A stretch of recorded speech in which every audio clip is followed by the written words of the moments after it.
இன்னைக்கு நம்ம பார்க்க போற வீடியோ ஒரு சுப்ரீம் கோர்ட் கேஸ் ஒன்று. ஏப்ரல் 7ஆம் தேதி இந்த வருஷம் வந்த ஒரு Supreme Court case, Gopi versus sub registrar. இந்த கேஸ் எதை பத்தினா, ஒரு ரெஜிஸ்ட்ரார் கிட்ட ஒரு டாக்குமெண்ட்டை பிரசன்ட் பண்றோம் ரெஜிஸ்ட்ரேஷனுக்கு. அந்த ரெஜிஸ்ட்ரார் அந்த பிரசன்ட் பண்றவர், அதாவது அந்த சொத்தை கிரையம் கொடுக்கிறவரோ இல்ல எழுதி கொடுக்கிறவரோ, அவருக்கு அந்த சொத்தை எழுதி கொடுக்கறதுக்கான டைட்டில் இருக்கா, அதிகாரம் இருக்கா, பாத்தியதை இருக்கான்னு சொல்லி விசாரணை பண்றதுக்கான அதிகாரம் ரெஜிஸ்ட்ராருக்கு இருக்கா. அதாவது ஒருத்தருக்கு டைட்டில் இருக்கான்னு சொல்லி கொஸ்டின் பண்றதுக்கான ரைட் அந்த ரெஜிஸ்ட்ராருக்கு இருக்கா. டைட்டில் இல்லைன்ற காரணத்தினால அந்த ரெஜிஸ்ட்ரேஷனை நிராகரிக்கிறதுக்கான அதிகாரம் அந்த ரெஜிஸ்ட்ராருக்கு இருக்கா. அது சம்பந்தமா நடந்த ஒரு முக்கியமான ஒரு சுப்ரீம் கோர்ட் கேஸ், பேசப்பட்ட ஒரு சுப்ரீம் கோர்ட் ஜட்மெண்ட் பத்தி இன்னைக்கு நம்ம வீடியோல நம்ம பார்க்க போறோம். Gopi versus sub registrar, honourable justice Abhay Oka கொடுத்த ஒரு ஜட்மெண்ட். செப்டம்பர் 2ஆம் தேதி மிஸ்டர் கோபின்றவருக்கு ஒருத்தர் ஒரு ப்ராப்பர்ட்டியை எழுதி கொடுக்கிறாரு. அதை ரெஜிஸ்டர் பண்றதுக்காக ரெண்டு பார்ட்டியை ரெஜிஸ்ட்ரார் ஆபீஸ் ப்ரொசீட் பண்றாங்க. ரெஜிஸ்ட்ரார் ஆபீஸ்க்கு இந்த 2022 செப்டம்பர் 2ஆம் தேதி கொடுக்குறாங்க. ரெஜிஸ்ட்ரார் ஆபீஸ்ல டாக்குமெண்ட்ஸ் பிரசன்ட் பண்றாங்க. ரெஜிஸ்ட்ரார் என்ன சொல்றாரு, இந்த டாக்குமெண்ட்ஸ்க்கு எந்த பேசிஸ்ல உங்களுக்கு டைட்டில் இருக்குன்னு பார்த்தோம்னா, ஒன்னு அன்ரெஜிஸ்டர்ட் வில், ரெஜிஸ்டர் பண்ணப்படாத ஒரு உயில் சாசனத்தை பேஸ் பண்ணி டைட்டில் டிரைவ் பண்ணிட்டு அவர் இந்த ப்ராப்பர்ட்டியை சேல் பண்றாரு.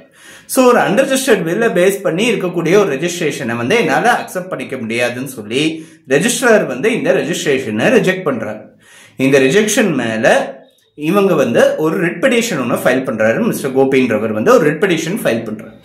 இந்த ரிட் பெட்டிஷன்ல என்ன சொல்றாருன்னா, ரெஜிஸ்ட்ரார் இந்த டாக்குமெண்ட் ரெஃப்யூசல் கொடுத்துட்டாரு, இந்த டாக்குமெண்ட் ரெஜிஸ்டர் பண்ண முடியாதுன்னு, அந்த ரெஃப்யூசல் சரியில்லாதது அப்படின்னு ரிட் பெட்டிஷன்ல சொல்லும் போது, ஒன்னு நீங்க சிவில் கோர்ட் மூலமா நீங்க இதை முறையிடணும், இல்லைன்னா நீங்க ரெஜிஸ்ட்ராரோட மேலதிகாரி, அதாவது டிஸ்ட்ரிக்ட் ரெஜிஸ்ட்ரார் கிட்ட நீங்க முறையிடணும்.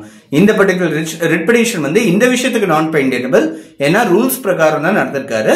ரூல் 55A ரெஜிஸ்ட்ரேஷன் ரூல்ஸ் கீழே அவருக்கு ரெஜிஸ்ட்ராருக்கு அந்த அதிகாரம் இருக்கு அப்படின்னு சொல்லி ஹைகோர்ட் சொல்லிடுறாங்க. உடனே ரெஜிஸ்ட்ராரோட கொடுத்த இந்த ரெஃப்யூசல் மேல ரிட் பெட்டிஷன் இல்லாம டிஸ்ட்ரிக்ட் ரெஜிஸ்ட்ரார் கிட்ட ஒரு மேல்முறையீடு பண்றாங்க. இது ரொம்ப நாள் நடக்கிறது. இது அடுத்த வருஷம் செப்டம்பர் மாசம் டிஸ்ட்ரிக்ட் ரெஜிஸ்ட்ரார் ஒரு ஆர்டர் பண்றாரு, சப் ரெஜிஸ்ட்ராரா அவரோட முடிவை மறுபரிசீலனை பண்ணணும், ஃப்ரெஷ் கன்சிடரேஷனுக்கு எடுத்துக்கிட்டு அந்த மேட்டரை ரெஜிஸ்டர் பண்ணுமா வேண்டாமா முடிவு பண்ணணும் அப்படின்னு சொல்லி டிஸ்ட்ரிக்ட் ரெஜிஸ்ட்ரார் ஒரு ஆர்டர் பண்றாரு. சோ இந்த ஆர்டரை பேஸ் பண்ணி திரும்பி சப் ரெஜிஸ்ட்ரார் கிட்ட டாக்குமெண்ட்ஸ் பிரசன்ட் பண்ணும்போது சப் ரெஜிஸ்ட்ரார் திரும்பி மறுபடியும் ரிஜெக்ட் பண்றாரு. அவர் என்ன சொல்றாருன்னா, சட்டப்படி இருக்கக்கூடிய வாரிசுகள் ஒரு என்ஓசி கொடுக்கணும், இல்ல வேற எதனா ஒரு டைட்டில் டாக்குமெண்ட் கொடுத்து நீங்க ப்ரூவ் பண்ணுங்க, எதனா ரெவென்யூ ரெக்கார்ட்ஸ் இருக்கா இல்ல வேற எதனா டைட்டில் டாக்குமெண்ட் இருக்கா கொடுத்து நீங்க ப்ரூவ் பண்ணுங்க அப்படின்னு சொல்லி திரும்பி மறுபடியும் ரெஜிஸ்ட்ரார் சொல்றாரு.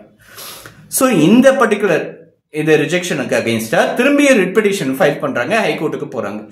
மேல்முறையீடு பண்ணோம், மறுபரிசீலனை எடுத்துக்கிறாங்கன்னு சொல்லிட்டாங்க. பட் திரும்பி இதான் சொல்றாருன்னு சொல்லி ஹைகோர்ட்ல என்ன சொல்றாங்கன்னா, லீகல் ஹேர்ஸ் சம்பந்தப்பட்ட விஷயம், ரெஜிஸ்ட்ராருக்கு ரூல் 55A கீழே அந்த ரெஜிஸ்ட்ரேஷனை நிராகரிக்கிறதுக்கான ரைட் இருக்கு, அதிகாரம் இருக்குன்றதுனால டாக்குமெண்ட்ஸ் ஆஃப் டைட்டில், உங்களோட டைட்டில் எழுதி கொடுக்குற டைட்டில் கிளியரா இல்லைன்னா அதை நிராகரிக்கிறதுக்கான அதிகாரம் ரெஜிஸ்ட்ராருக்கு இருக்கு அப்படின்னு சொல்லி சிங்கிள் ஜட்ஜ் சொல்றாங்க. Single judge Madras high court single judge bench மேல ஒரு அப்பீல் ஒன்று, டிவிஷன் பெஞ்சுக்கு ஒரு அப்பீல் ஒன்று ஃபைல் பண்றாங்க, ரிட் அப்பீல்.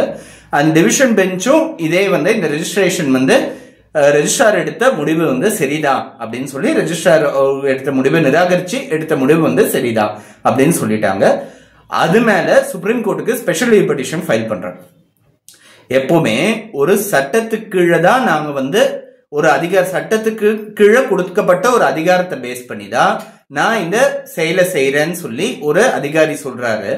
அது மேல ஒரு கோர்ட்டுக்கு போய் நம்ம சேலஞ்ச் பண்றோம்னா அந்த சட்டத்தையே சேலஞ்ச் பண்ணணும், அது சரியில்லைன்னா. சோ இப்போ ஃபார் எக்ஸாம்பிள் இந்த கேஸே எடுத்துக்கோங்க. ரூல் 55A கீழே ரெஜிஸ்ட்ரேஷன் ரூல்ஸ் கீழே நான் இதை ரிஜெக்ட் பண்றேன் அப்படின்னு ரெஜிஸ்ட்ரார் சொன்னாருன்றதுனால ரெஜிஸ்ட்ரார் செஞ்சது தப்பு கிடையாது. தப்பு எங்க இருக்குன்னா ரூல் 55A இருக்கு. அதாவது அது அரசியல் அமைப்பு சாசனத்துக்கு எதிரா இருக்கு அப்படின்றதுனால ரூல் 55A சேலஞ்ச் பண்றதுக்கான ஒரு அவகாசம் வந்து சுப்ரீம் கோர்ட் கொடுத்தாங்க. சோ அந்த பெட்டிஷன்லாம் மாத்தி அமைச்சு ரூல் 55A வந்து கான்ஸ்டிடியூஷன்ல சரி கிடையாது, அரசியலமைப்பு சட்டத்துக்கு எதிரானது அப்படின்னு சொல்லி சுப்ரீம் கோர்ட்ல வந்து பெட்டிஷன் போட்டிருக்காங்க. சோ இதுதான் கன்சிடரேஷனுக்கு வந்திருக்கு. ரூல் 55A கீழே ஒரு ரெஜிஸ்ட்ரார் வந்து ஒரு டாக்குமெண்ட்டை நிராகரிக்க முடியுமா? சோ இந்த ரூல் 55A என்ன அப்படின்றத ஃபர்ஸ்ட் இப்போ பார்ப்போம். அதாவது ஒரு ரெஜிஸ்ட்ரார் வந்து ஒரு டாக்குமெண்ட் ரெஜிஸ்டர் பண்ணணும்னா, சப் ரெஜிஸ்ட்ரார் கிட்ட ஒரு டாக்குமெண்ட் பிரசன்ட் பண்ணப்பட்டிருக்குன்னா அந்த டாக்குமெண்டோட சேர்ந்து அந்த டாக்குமெண்டோட ஒரிஜினல் டைட்டில் டீட், அதாவது அந்த ப்ராப்பர்ட்டிக்கு எப்படி அவருக்கு டைட்டில் கிடைச்சதுன்றதுக்கான ஒரிஜினல் டைட்டில் டீட், அதோட சேர்ந்து 10 நாளைக்குள்ள எடுக்கப்பட்ட ஒரு ஈசி. சோ இது ரெண்டுத்தையும் சேர்த்து அந்த ரெஜிஸ்ட்ரார் கிட்ட சப்மிட் பண்ணாதான் அந்த ரெஜிஸ்ட்ரார் வந்து அவருக்கு டைட்டில் வந்து உறுதிப்படுத்திட்டு அவருக்கு எழுதி கொடுக்கறதுக்கான அதிகாரம் இருக்கா இல்லையான்றதை உறுதிப்படுத்திட்டு அதுக்கப்புறம் தான் அதை ரெஜிஸ்ட்ரேஷனை பண்ண முடியும்னு சொல்லி ரூல் 55A கொடுக்கப்பட்டிருக்கு. சோ இதுதான் ரூல் 55A கொடுக்கப்பட்ட ஒரு விதி. இந்த ரூல் 55A எதை பேஸ் பண்ணி ஒரு ரூல்னு உருவாச்சுன்றதை பார்ப்போம். ரெஜிஸ்ட்ரேஷன் ஆக்ட் 1908 அது வந்து தெரியும். இது வந்து ரெஜிஸ்ட்ரேஷன் சட்டம், இந்தியன் ரெஜிஸ்ட்ரேஷன் சட்டம். இது வந்து ரெஜிஸ்ட்ரேஷன் சம்பந்தமா நிறைய விஷயங்கள் இதுல இருக்கு, நிறைய வீடியோஸே பார்த்துருக்கோம் இது பத்தி. இந்த ரெஜிஸ்ட்ரேஷன் ஆக்ட் கீழே செக்ஷன் 69 ஒன்னு இருக்கு. இந்த செக்ஷன் 69 கீழே என்ன இருக்குன்னா, இந்த ரெஜிஸ்ட்ரேஷன் ஆக்ட் கீழே இருக்கிற இந்த சட்ட பிரிவுகளை அமல்படுத்துறதுக்காக எடுக்கக்கூடிய எதான ஒரு விதிகள் எதனா ஃப்ரேம் பண்ணக்கூடிய ஒரு அதிகாரம் வந்து இன்ஸ்பெக்டர் ஜெனரல் ஆஃப் ரெஜிஸ்ட்ரேஷனுக்கு உண்டு அப்படின்னு சொல்லி இந்த ரெஜிஸ்ட்ரேஷன் ஆக்ட்ல கொடுக்கப்பட்டிருக்கு. அதாவது ஐஜி ஆஃப் ரெஜிஸ்ட்ரேஷனுக்கு இந்த ரெஜிஸ்ட்ரேஷன் ஆக்ட அமல்படுத்துறதுக்கு தேவையான நிறைய ஹெட்ஸ் கொடுக்கப்பட்டிருக்கு அதுல. சோ இந்த அமல்படுத்துறதுக்கு தேவையான அதிகாரங்களை வந்து ஐஜி ஆஃப் ரெஜிஸ்ட்ரேஷன் வந்து அமல்படுத்துறதுக்கான ஒரு விதிகள் வந்து ஒன்னு ஃப்ரேம் பண்றதுக்கான அதிகாரம் வந்து IG of registration, inspector general of ரெஜிஸ்ட்ரேஷனுக்கு கொடுக்கப்பட்டிருக்கு அப்படின்றது இருக்கு. சோ இந்த ரெஜிஸ்ட்ரேஷன் ஆக்டுக்கு செக்ஷன் 69 கீழே வந்திருக்கு. இந்த ரெஜிஸ்ட்ரேஷன் ஆக்ட்ல ஒரு ரெஜிஸ்ட்ராருக்கு ஒரு ரெஜிஸ்ட்ரேஷனை நிராகரிக்கிறதுக்கான அதிகாரம் இருக்கான்னு சொன்னா எங்கேயும் அதை பத்தி கொடுக்கப்படல. ரெஜிஸ்ட்ரேஷன் ஆக்ட் கீழே இந்த அதிகாரம் கொடுக்கப்படலன்னுச்சு, ரெஜிஸ்ட்ரேஷன் ஆக்ட் கீழே ஒரு அமல்படுத்துறதுக்கான கொடுக்கப்பட்ட விதிகளுக்கு கீழே அந்த அதிகாரத்தை எப்படி கொடுக்க முடியும்? இதுதான் கேள்வி சுப்ரீம் கோர்ட். அதாவது ஒரு ஆக்ட் கீழே ஒரு பேரண்ட் லெஜிஸ்லேஷன் சொல்லுவோம், தாய் சட்டம்னு சொல்லலாம் தமிழ். சோ இந்த தாய் சட்டத்துக்கு கீழே ஒரு அதிகாரம் இல்ல, தாய் சட்டத்துக்கு ஒரு இல்லாத ஒரு அதிகாரத்தை அது கீழே உருவாக்கப்பட்ட ஒரு சில இணை விதிகளுக்கு வந்து அந்த அதிகாரம் கொடுக்க முடியுமா அப்படின்றதுதான் ஒரு கொஸ்டின். சோ இந்த பர்டிகுலர் அதிகாரத்தை வந்து இந்த டெலிகேட்டட் லெஜிஸ்லேஷனுக்கு கொடுக்க முடியாது.